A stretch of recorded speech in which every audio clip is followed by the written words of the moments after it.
Direktorat Tindak Pidana Cyber Barreskrim Polri menetapkan Bambang Trimulyono dan Sugi Nur Raharja alias Gus Nur sebagai tersangka penistaan agama dan ujaran kebencian.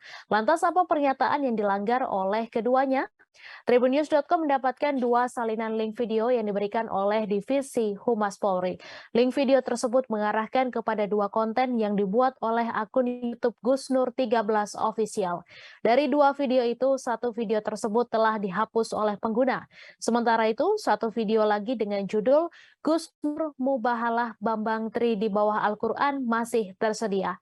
Video berdurasi 45 menit 12 detik itu memperlihatkan Bambang dan Gus Nur menyinggung soal ijazah Presiden Joko Widodo.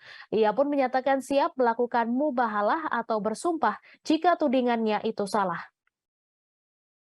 Lalu Gus Nur pun menuntun Bambang Trimulyono untuk mengucapkan kalimat mubahalah di atas Al-Quran. Tindakannya inilah yang diduga dianggap Polri sebagai penistaan agama.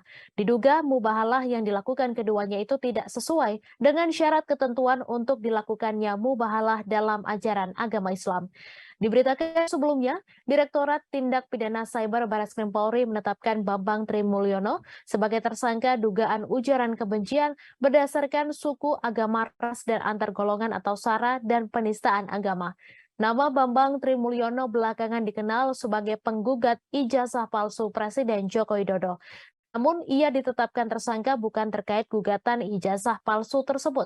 Kabag Penum Divisi Humas Polri Kombes Nurul Azizah menyatakan bahwa pihaknya tidak hanya menetapkan Bambang Trimulyono sebagai tersangka, namun ia juga menetapkan Sugi Nur Raharja alias Gus Nur menjadi tersangka.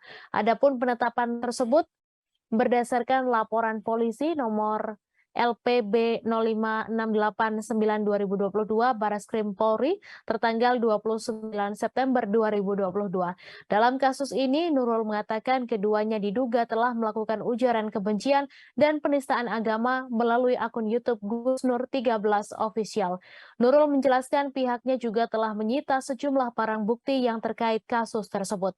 Di antaranya satu buah flash disk dan 2 lembar screen capture postingan video yang bermasalah. Atas perbuatannya itu, keduanya disangkakan pasal 156A huruf A KUHP tentang penistaan agama, lalu pasal 45A ayat 2 junto pasal 28 ayat 2 Undang-Undang Nomor 19 Tahun 2016 tentang perubahan atas Undang-Undang Nomor 11 Tahun 2008 tentang informasi dan transaksi elektronik tentang ujaran kebencian berdasarkan SARA.